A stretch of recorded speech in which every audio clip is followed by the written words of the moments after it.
I was hard-pressed to name it. It was an underlying syndrome of sorts that permeates my very being. It operates like a drone, a dull, droning sound, always present, that most of the time is drowned out by my higher pitches of optimism and hope. I now know it to be Black fatigue.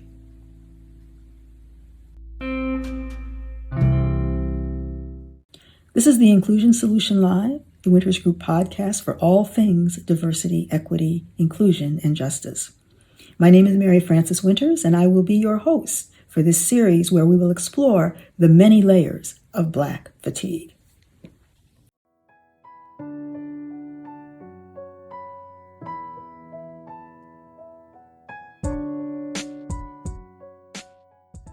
So, Tremaine, welcome to Inclusion Solution Live. I am so glad that you were able to join me today for this conversation.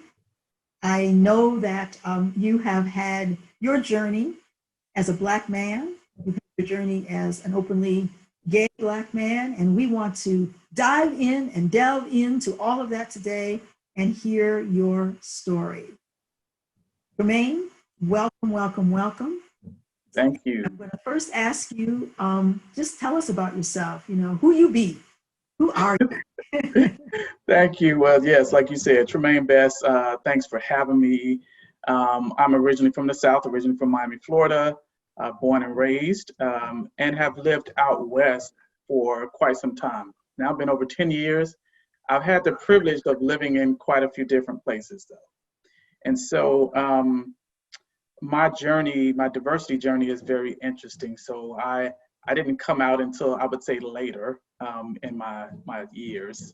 But I remember after being with this one company for 10 years, I decided that it was time. And so I remember going to my boss and actually saying, hey, I think I'm gonna leave this job. I'm gonna give you my notice because I'm moving to California to be with my partner. And I remember that manager was like extremely in shock and offered me an opportunity to stay with the company and then relocated me out here. And so kind of the rest is history. But, interestingly enough, I would say it was during my time when I was at the Gap. I was the president of the employee resource group there. And it wasn't until that experience where I felt like it was my obligation to reach to the side of me, reach in front of me, reach in back of me, and to bring people along the way that looked like me. I was so focused on me and my role and doing a great job for the company. And in that role, somehow I started to morph into being a mentor for others, and I didn't even know that was going to be my role or my responsibility. And that somehow just triggered something in me, and my trajectory just kind of changed in a different way. And so fast forwarding to my experience today, I'm the director of HR at Splunk Inc. today. And in the tech space, I would say it's quite different. So there's a lot of differences. For one is today I experience being the only visibly, person of color, right? But then the only male in HR, in the HR space, the only gay Black male, but it's on top of the only, and it's been since April, May, extremely exhausting, extremely exhausting. So it's been a struggle because I am, for me, I try to maintain and be very authentic to Tremaine. So my authenticity is one of the things that I would say represents who I am. And so when I waver or move away from that authenticity, you don't get the best of me. But trying to be authentic in the middle of a pandemic, right? In the middle of this social injustice that's going around, it's just exhausting.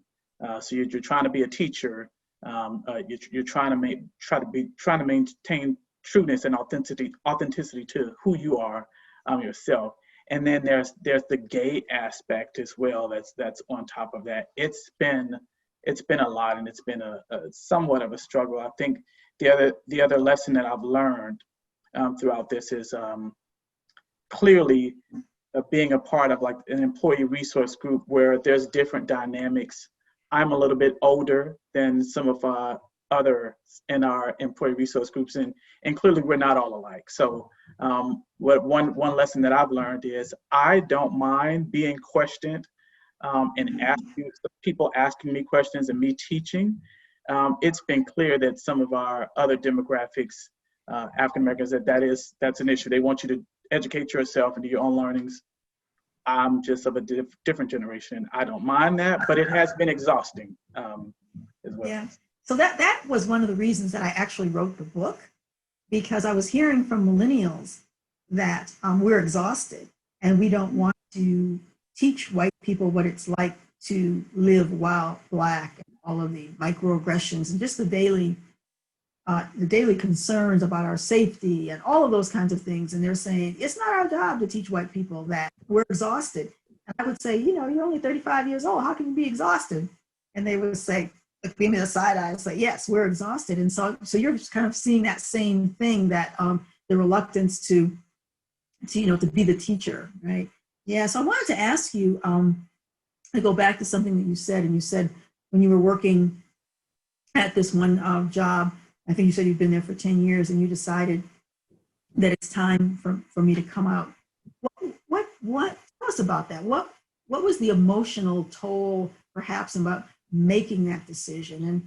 And just in coming up and throughout the course of your life, how has being a Black gay male, what are some of the struggles emotionally that you've had to embrace?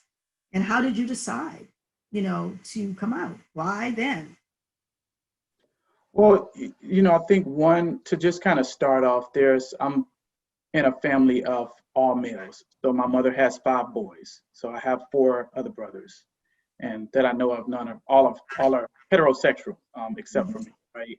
And so there's always this thing of masculinity, femininity. My mother's, born and raised in Miami, Florida, from the streets. So she's a hardcore mother. She's not a dainty, female, if you will. But my mother's she's feminine, and she's a mother, but she's a hardcore Black mother, right? And so it was just this whole masculine, been born and raised in the ghetto as well. This whole I have to be masculine. That's always weighed like on me, right? And it's always kind of impeded on who you are as a person. You can't show this, you can't be this now. And so being gay, there's all different spectrums of gay. None is like not lesser than the other, but there are different spectrums as well. And so for me, that's always been in the back of my head, like, do I have to be a certain way? But I noticed that I am gay, but I think I have this masculinity as well. And so that masculinity thing has just always kind of played with me in a way. But during my professional experiences, I've relocated probably 10 to 12 times. And some of the places just weren't safe to be who you really were. So just to be blunt, I've lived in places like Tennessee, I've lived in Georgia, I've lived in Ohio, I've lived in Arkansas, and some of those places, and I don't mean in the larger cities within those states. It's some of the smaller cities where the demographic is not great. It's definitely not diverse. And so there was a safety aspect to why I never felt comfortable truly being who I was as a professional in my early years, because I was in locations where it was already, I was Black. That was already enough to deal with. So just kind of being boisterous about this other piece, I was just too many pieces to deal with. And I was at a stage in my life where I'm not sure if I was ready to deal with that in those type of places, right? So that's one big thing. And then I think once I got to California, California is just one of these places where you can just, especially the Bay Area, where it truly allows you to be who you are. And in your gayness is not necessarily a big factor. And that message was great for me, and maybe not for some other people, but I've never always wanted to lead with me being gay. I'm a Black man first, like in my opinion. The gayness is an additional part of that. But I'm a Black man first. And so that's just always how I've been wired. My mother just kind of reared me that way. And I always wanted to just lead with that piece. And so I think being in the Bay Area has allowed me to soak that up in a different way and make me more comfortable with who I am, and able enough. And it was also age, right? I have been working for this company 10 years. I was 10 years younger. My values changed. I changed as a person. I evolved. And so 10 years after that, I just felt more comfortable because I felt comfortable with who I was as a person to deal with. Yeah, that's so important, right? Feeling comfortable with who you are. That's right.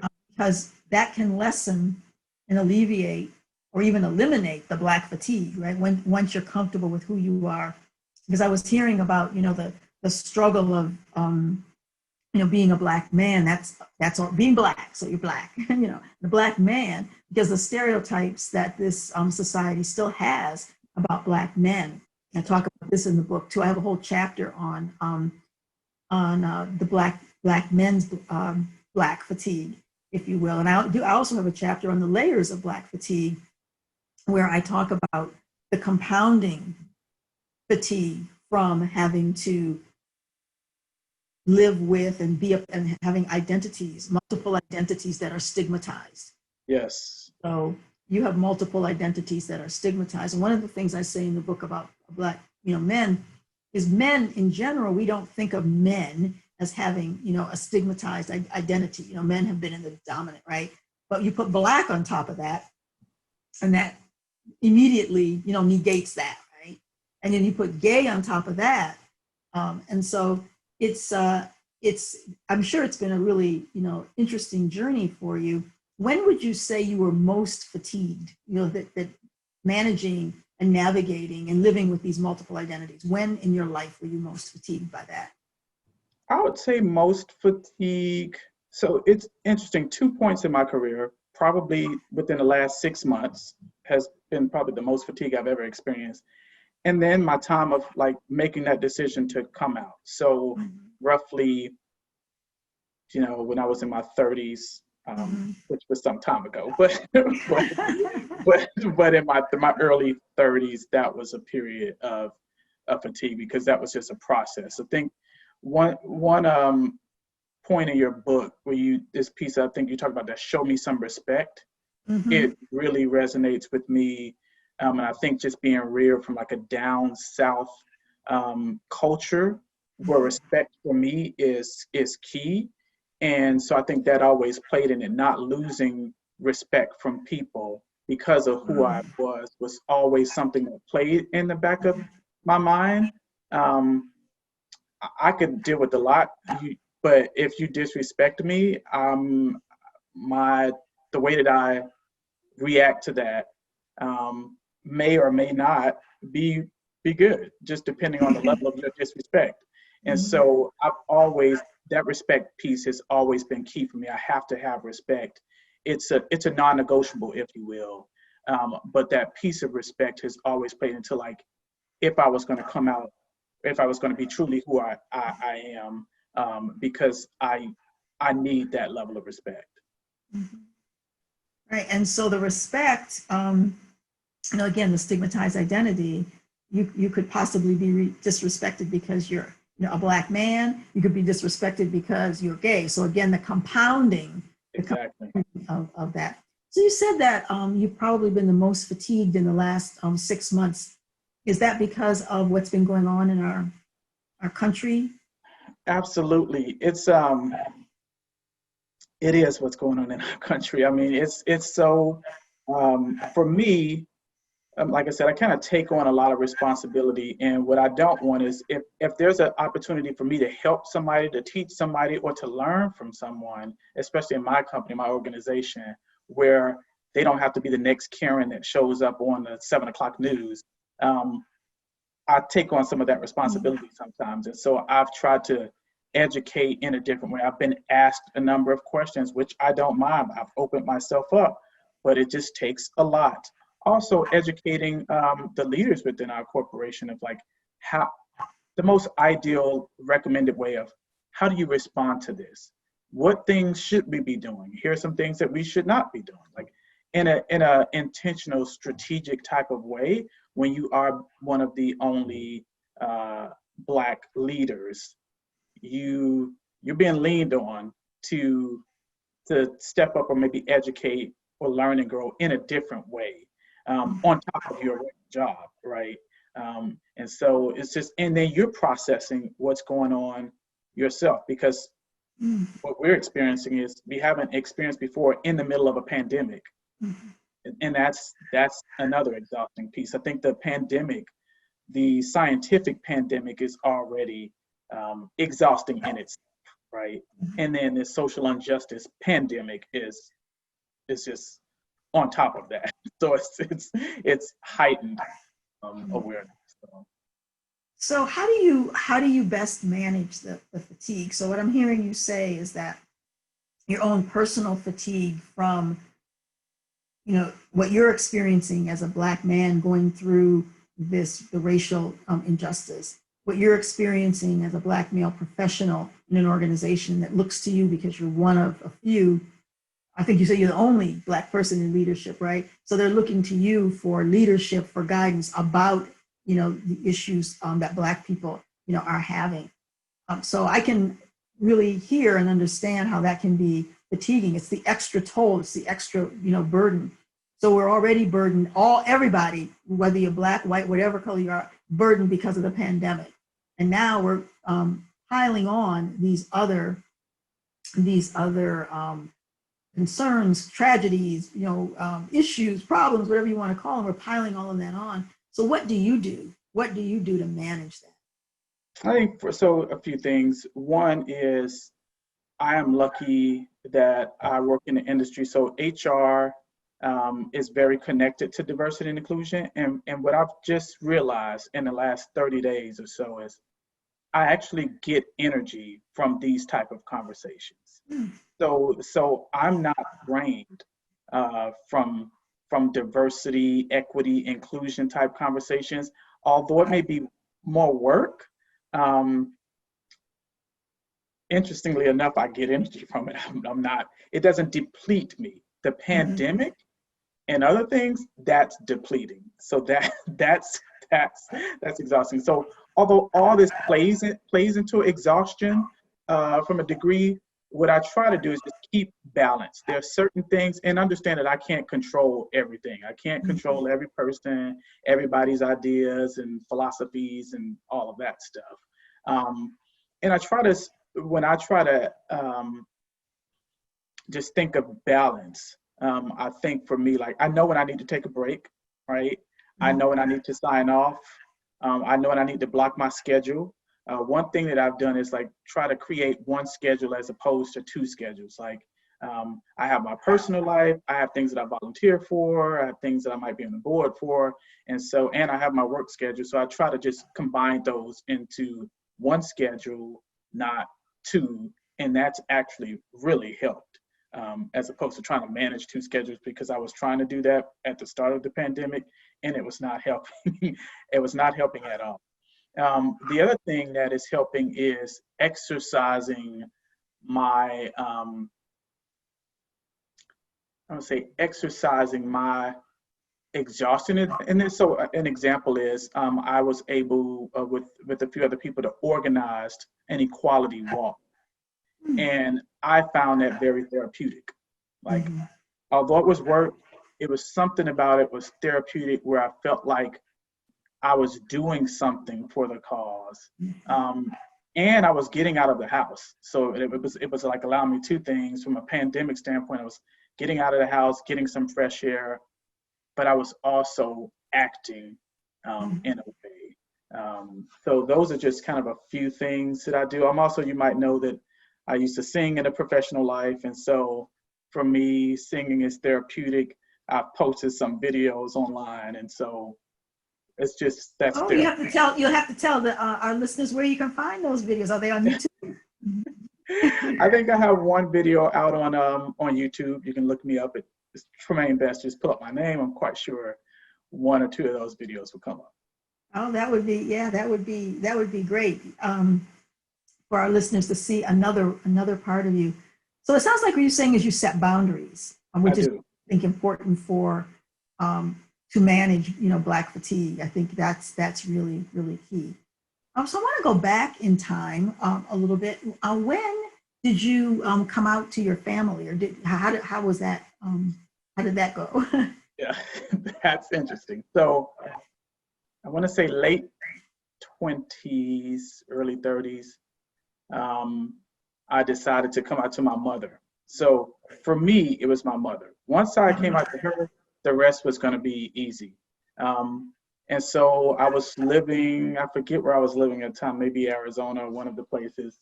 And I had a trip home for the Christmas holiday. And on my last day there, I told my mother. I kind of told her, and I left. And she was really quiet. I don't actually think we spoke for about 2 to 3 weeks, which for us is a long time. So we talk every day, sometimes multiple times a day. And what I needed to allow for her is a space to just process it.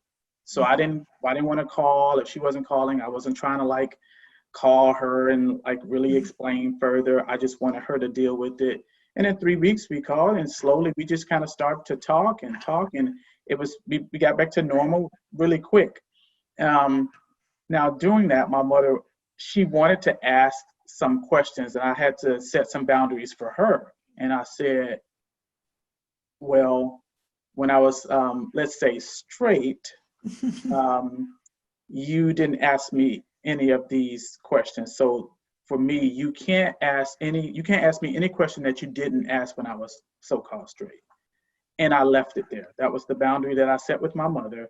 I just didn't want to have certain conversations because I was an adult, like y'all 30. So I just didn't want to go into other conversations. And that's it. And now we talk every day, just like we used to, multiple times a day. But that's when I decided to. I think the older I get, the less patient I get. And I was living a lie. I had to remember some of the lies that I told, or it just. And that was fatiguing, I'm sure, too, right? That was fatiguing in its own, own right. And I just couldn't keep up with that. It was just not a way that I choose to continue to remember all of these different lies and say. And the other thing that I actually felt, I met someone and I felt like my mother was going to miss out on a huge part of my life. My family missed on a huge part. So that's it. And your brothers? My brothers, this is how my mother worked. I knew if I told my mother, she was going to tell everybody else. Right. So that it was strategic. I knew that she would do it. That's just how she operates. My older brother, I did tell personally.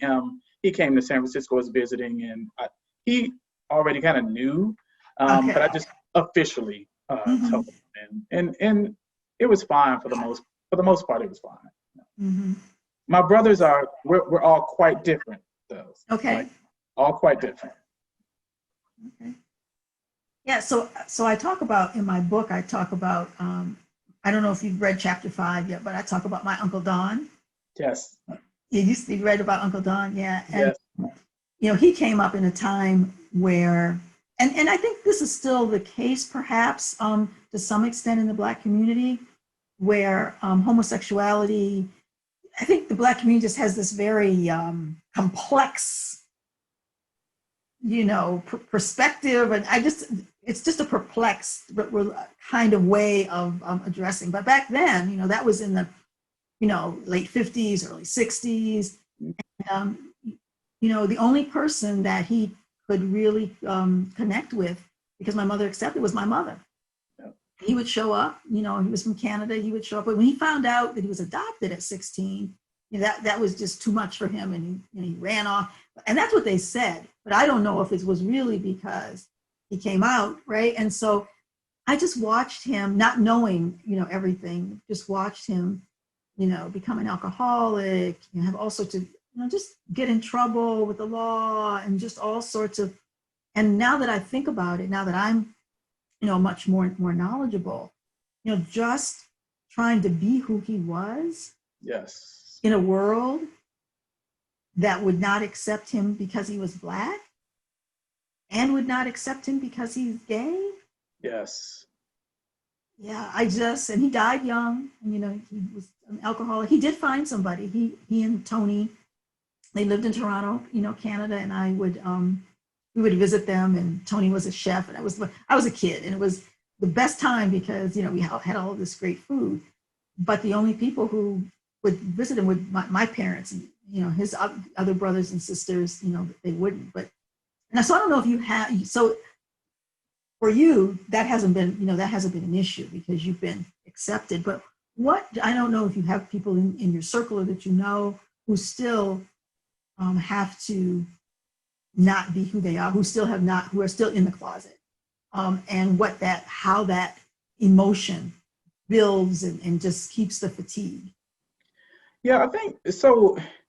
Even though I've come out, it's been years, it's still a level of there's a maneuvering, right? There's posturing that still occurs. Mm-hmm. So tell us about that. Yeah, tell us. Yeah. So an example is I remember my mother was dating this guy, and this is years ago, and I remember being in the house and somehow this guy and his sister were over, and they were talking about this other guy that was gay. Mm-hmm.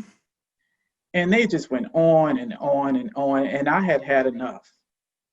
And so this was around the Thanksgiving holidays, and I had just went out and purchased all of this food for the family. And I was so pissed, like I got to a point, and I had to say, look, this food that you're about to scarf down was purchased by a gay man. So like once I made that statement, and this is in a place where everybody's pretty, they're Black, it's the religious, they had this religious thing going to the church. These people went to church and all of this, that's fine. I had to just say something because I was just being agitated by the minute, because they didn't know, they weren't aware of who I was. They didn't know. If I didn't come home, this place where my mother lived was probably not a place where you would just be openly say, hey, Tremaine, I'm Tremaine and I'm gay. And so I didn't put myself back in the closet, but I wasn't totally living this, I didn't make it so evident, right? But I had to say that to them to get them to understand, the way that they were talking about gay people, it's like we were monsters or something. And so I had to say it in a meaningful type way where it wasn't going to put my mother in a bad place too, because she still had to live there, right? And see some of these people. And because I'm an HR, I kind of know how to do that. But there's still a level of posturing. When I go visit my mother now, she lives in Miami. I don't go back home and I'm Tremaine and I'm gay, because some of her friends around, some of them know and some of them don't know. Now, what I won't do anymore is I'm not lying anymore. And so if someone's talking about their husband or their wife, I might talk about my partner. But I'm not going to make up a story and say, oh, my girlfriend, such and such and such. That's just not, I'm not wired like that anymore. So there is a level of posturing that I still find myself doing. But it's in a way that I'm comfortable with. I say this at work. Everybody talks about this, bring your whole self to work.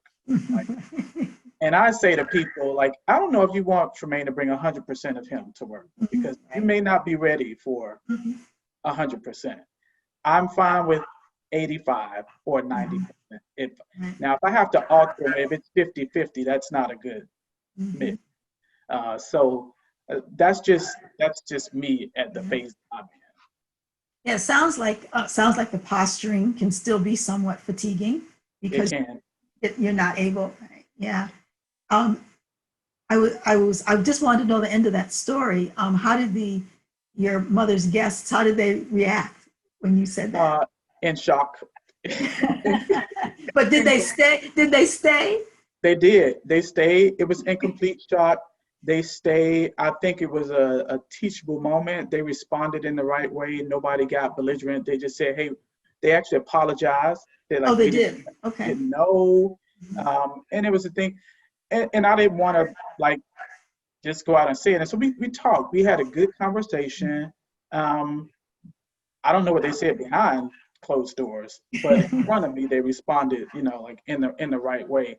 But I think sometimes that's what it's about. They sometimes everybody in the Black community, sometimes it's this whole masculine feminine thing, and Right. that's what they're looking for. If they don't Mhm. see, what they Right. think gay is, then Mhm. they just assume everybody's straight. Then you're not, Right.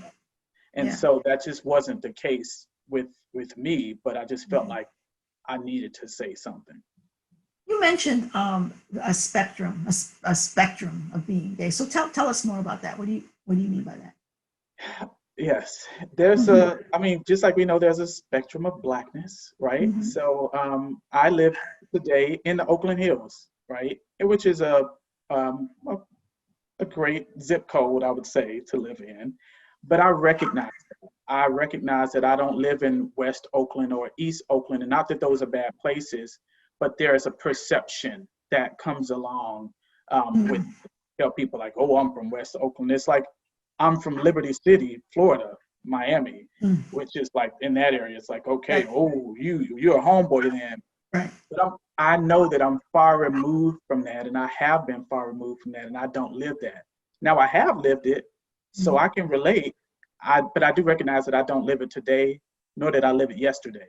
It's the same thing with being gay, right? For me, the masculine feminine thing is a spectrum, right? So Mhm. we know that's a spectrum. Um, I am, I would say I'm like I don't know if there's a name for it. I'm just your everyday Black, you know, guy. I don't think I'm totally macho heterosexual. I don't think I'm totally feminine either. And Mhm. so there's this like spectrum that I think I fit into Mhm. the gayness, if you will. Right. And so some people think that that comes with, something, and some people think it doesn't. And so for me, I know and I'm aware of that, but I am who I am. So I just try to stick to who I am and not waver. But I know that there is a spectrum from a gay and a Blackness Mhm. standpoint, right? Even the Blackness, um, in certain communities, if you go off to school and get a degree, that's considered like your sellout almost. Like, Mhm. um, and so it is what it is. But Mhm. but I'm aware of it, that's for Right. sure. Right. And so, and my brothers, just the respect. I think for me, that's why the show me the respect piece really sticks with me. I never want to. Um, I'm not like I wouldn't be like a great like the Bible pusher. Like everybody's trying to like push a Mhm. certain agenda. I'm not. I don't have like a gay agenda that I'm trying to push. So, Mhm. and Mhm. with my family, with my brothers, I still like going out and hanging with my brothers. But my brothers are all heterosexual, and Mhm. so they're going to heterosexual clubs, and they're going to, and I don't want to make them feel uncomfortable. And Mhm. so you do these things to just not really accommodate, but just to show some level of respect, Mhm. right? And so I don't like putting people in situations where I'm not sure how they're going to react or respond. So I'm always, if I have someone come into my house that may or not be aware, I'll say to them, you should be aware that I have a partner, or that I'm openly out or X, Y, Mm-hmm. and Z. They may Right. say fine, Right. or they may say, oh, thanks for letting me know. Um, I'm changing my mind now. I don't, but that's not my thing, and that's happened to me, and Mm-hmm. but that's why I do that, just to make sure that people are. I don't want to shock. I don't believe in shock value. Right. It's the respect piece. What's interesting, though, in terms of what you're talking about, is that um, heterosexual people don't have to say, gee, I just want to let you know you're going to come to my house. I just want to let you know that I'm heterosexual. You know what I mean? That's you're right. You're right. Yeah, You're I mean, right. yeah. And so again, that's an extra, Extra layer. extra layer. You at least, Yes. and you obviously you manage it. You know, you are who you are. You're very comfortable with who you are. But I could see that people like my Uncle Don, who wasn't comfortable, how that fatigue could just lead to depression, can lead to other kinds of, physical and mental kinds of situations and ailments, right? Yeah. So I mean, It it's does. It does. I think you have to be aware because I think one thing that I've noticed about myself too is I select friends based on how open I believe or think that they are or aren't. And mm-hmm, so I don't allow anybody in my close circle, even if they are heterosexual, if I don't think they're really open and have a growth mindset, I'm probably not going to let you close to my circle. I had a college friend that visited Oakland maybe 8 or 9 months ago. And she called me up and she says, hey, Tremaine, I'm in town for a conference. And she was like, I want to see you. Like, I was like, oh, great. I said, where are you? I told her how to get over to Oakland. I said, I'll pick you up from this location. I'll bring you over to my house. Um, and so on the way over, I just said, hey, I want to just let you know, I don't know if you figured this out or not, but I need to let you know that I'm gay. I have a partner. But I knew that she was open. She lives in New York. We've been friends right. since college, but we never really Mm-hmm. talked about it Talked officially. about it. Right. And she was like, oh, okay. And she came over and she was just like, your place is beautiful. And has anybody else from our college been here? And blah, blah, blah. I was like, no, And so it was our thing. And Mm-hmm. I've noticed since she said that, there was something that triggered me. I was like, oh, you know what? I think I do this thing where most of the people in my circle are similar to her. And they either kind of have a clue, but maybe we haven't just officially had that conversation, but I know they were open. Um, so that's the interesting piece. So that I thank you for that. Thank you for sharing that in that way. I want to ask you though, if somebody were to say to you, well, it's against you know the Bible says that it's wrong. How do you answer that? I mean, so let's say here's the scenario. You tell somebody, you say, look, I want you to know you're getting ready to come over to my house. I want you to know. Well, the Bible says that's wrong. So how do you respond? I think for me, I would acknowledge their thoughts. Mm-hmm. I probably would ask them a question and say like, well, do you think of me any different? Does this lessen your respect for me? Does this like how does what the Bible says impact how Or you your or, interpretation of what the or Bible. your interpretation of the Bible says? How does that impact how you are going to respond to me, react to me? Like, are you going to be treating me any different? That's what I need to know. So those Mm-hmm. are the questions that I need answers to, because if so, then I don't need that, and I'm clear about that. And I actually had a really good friend of mine who he didn't respond in the way that you said. He said to me, his words were, I don't I don't understand it, or it's not right, but that doesn't have any impact on how I see you. Is how he said it, and I was like, okay, well, that's great. That's fine. We can differ, um, as long as you don't treat me in a way, or verbally, because if even if you treated me fine, but then I noticed that you treated other gay people in bad, I can't deal with that either. Like Mm-hmm. that's not good. Mm-hmm. So luckily, I've never seen him treat any gay person in a lesser way. So we've been fine. Yeah, that's thank you. I think that being able to allow other people to be who they are and have their beliefs that may be different from yours and Mhm. make it be about the respect that you give to me. Absolutely. That's it. It's interesting. So even with this social injustice that's been elevated, I want to say a month ago I was in facilitating a course to a group, and a person asked in the meeting. The person's question was, "Well, I'm not out rioting. I'm not out picketing. I'm not out walking." This person was Caucasian, and the person said, like, is that okay? Should I be upset that I'm not out doing that? Like, I'm not doing walks. I don't believe, he's like, I don't believe in this, um, but I'm not out doing those walks. I'm not out doing this. And so I said, no, you shouldn't be upset that you're not out walking and you're not out this. And I know you're saying you believe in Black Lives Matter and you don't support, you know, racism and discrimination, but your story is what it is, and you shouldn't be offended by what your story is or your way of life is. I said, but I think you should have an issue if you're out, you know, spending your maybe donating $200,000 to a campaign that oppresses people who look like me and this. I said that's you should not be proud about that, and that's the way that I responded. And I think he got it right. Yeah, yeah. You don't have to be out with picketing and protesting, but find a way, right? What is your approach and your way of demonstrating anti-racism? That's right. Demonstrate that you're an anti-racist. That's What right. can you do? Everybody's not going to be able to do the same thing.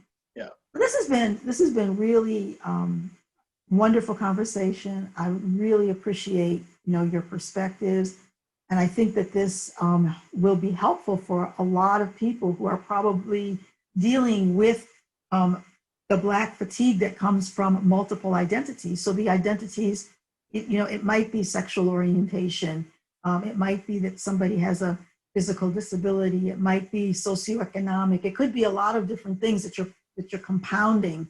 I'm Black, and Yes. we all are. We all have many intersecting identities, and some of those other identities may also be stigmatized identities. Yes. So dealing with just the one, I'm Black, the two, for me, I'm a Black woman, and so all of those begin to come together and compound our fatigue. So what you helped our listeners to learn and to understand is that once you become very comfortable with who you are, Yeah. That's it. fatigue goes away. It may Yes. not go away completely, Yes. but it's much less Yes. than when you perhaps are carrying some internalized oppression, where you are internalizing some of the stereotypes and some of the negative stereotypes about your identities. Yes. That exacerbates the Black fatigue. And so, Tremayne Bess, thank you so much for helping our listeners recognize that it really is all about becoming and learning to become comfortable with who you are. I appreciate you being on the show. And if I don't know if somebody wanted to give you a shout out, where can they find you? On your LinkedIn, maybe?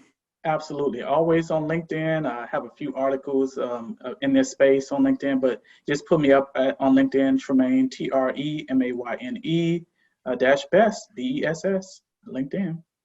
Thank you I'm so always on much. it. Be well, my brother. Thank you. Thank you. Blessings.